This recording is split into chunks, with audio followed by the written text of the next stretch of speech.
Sa wakas ay mukhang may pag-asa na si Bitcoin matapos po ang ilang araw ng pagbaba.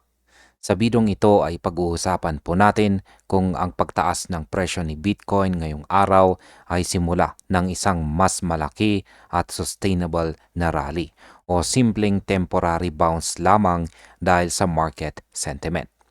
Kung ikaw po ay isang investor o trader, importante na maunawaan mo ang mga galaw na ito para makagawa po tayo ng tamang desisyon sa ating crypto portfolio. At ayan, umpisahan po natin sa ating unang katanungan kung ano po ba ang nangyari sa presyo ni Bitcoin ngayon. Si Bitcoin ay tumaas po ng halos 2% nitong nakaraang 24 hours or last 24 hours kung saan ay unti-unti pong binabalik ang kanyang momentum matapos ang ilang araw ng downtrend. Ang market capitalization po ng crypto market ay tumaas ng higit sa 1% at bumalik po ang trading activity na may halagang $81 billion sa isang araw. Para po sa atin na nagtitrade at nag-i-invest, ang ganitong galaw ay nagpapakita na may liquidity sa market at nagiging receptive po muli sa mga bagong pumasok na pondo. Ang mga analyst po ng CoinSwitch ay nag-observe na si Bitcoin ay nag-trade sa paligid po ng $92,000 kahapon.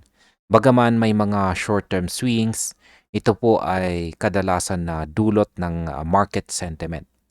Importante po na tandaan natin na ang long-term moves ni Bitcoin ay depende pa rin po sa supply at demand dynamics, lalo na po sa liquidity market. Ngayon ay bakit po ba bumalik ang ETF inflows at ano ang epekto nito? Pagkatapos po ng 5 araw ng outflows, nakapagtala po ang US Spot Bitcoin ETF ng $75.47 million sa inflows. Ang pagbalik po ng pondo sa market ay nagpapakita ng renewed confidence ng mga institutional investors. Para po sa atin, ang ibig sabihin nito ay may malakas na demand sa kabila ng short-term volatility at nagpapakita po ng potensyal para sa mas sustainable rally sa hinaharap. Ang ETF inflows ay mahalaga po dahil ito ay nagbibigay ng legal at structured na paraan para sa atin or para po sa atin bilang mga investors. Lalo na po ang mga institutional funds na magkaroon po ng exposure kay Bitcoin nang hindi po direktang hawak ang asset.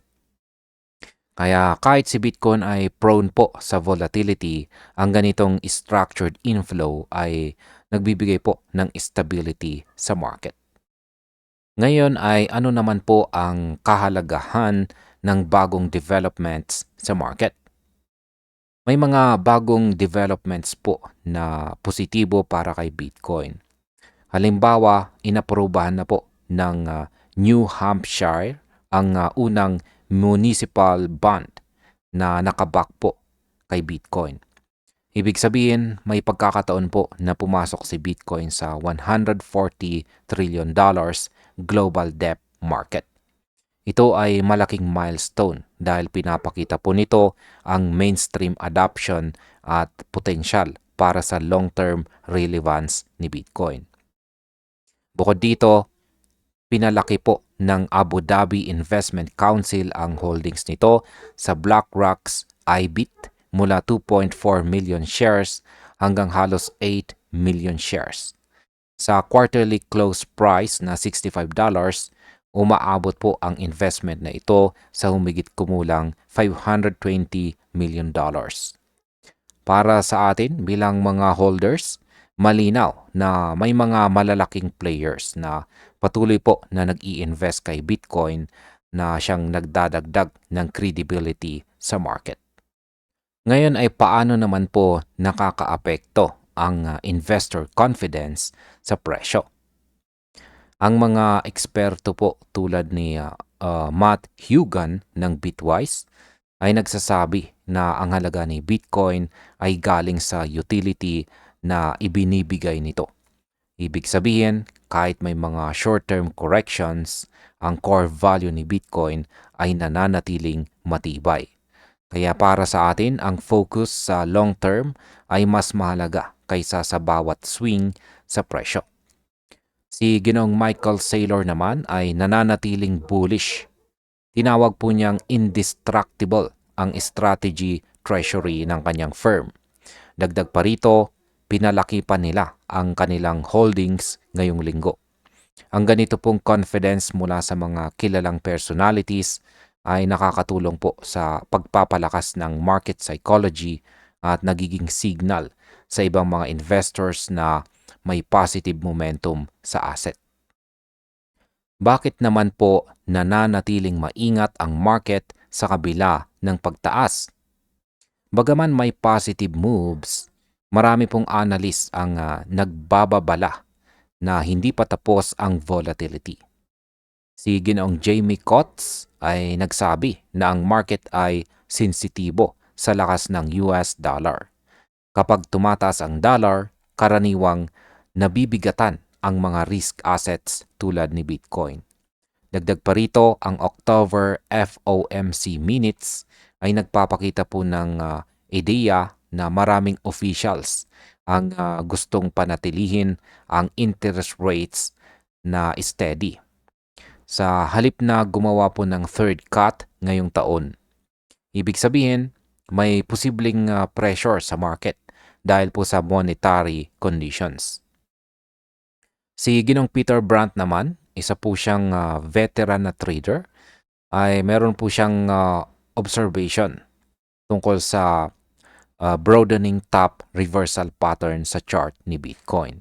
Ayon sa kanya, kung tuloy po ang bearish trend, posibleng bumaba si Bitcoin hanggang sa presyong $58,000. Para po sa atin, ang ganitong analysis ay paalala na may risk pa rin na dapat nating bantayan sa bawat galaw ng presyo. Ngayon ay ano naman po ang maaring mangyari sa susunod na panahon. Base po sa mga datos, may mga sinyalis ng recovery pero dapat po nating tingnan ang buong konteksto. Ang ETF inflows, bagong developments sa municipal bonds at saka malalaking institutional holdings ay positibo. Ngunit may mga external factors gaya po ng US dollar strength at saka monetary policy na pwede pong magdala ng pressure. Kaya para po sa atin, ang tamang strategy ay ang mag-focus sa risk management. Huwag po nating habulin ang bawat price spike at obserbahan po natin ang trend ng liquidity at saka sentiment sa market. Kung tama po ang timing at saka strategy, pwede po tayo makinabang sa potential rally nang hindi po tayo nalalagay sa panganib or hindi po natin inilalagay ang ating portfolio sa panganib.